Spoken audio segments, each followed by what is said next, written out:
Hello guys, in this video I'm going to show you how to use AI pattern designer on the YarnPal application.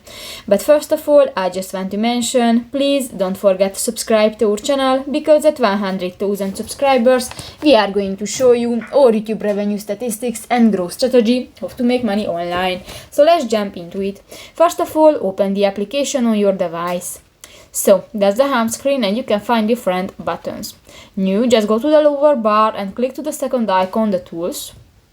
And in the smart tools section you can find the first button, the AI pattern designer. Create your unique knit and crochet pattern. Here you can add different infos. Just type your prompt.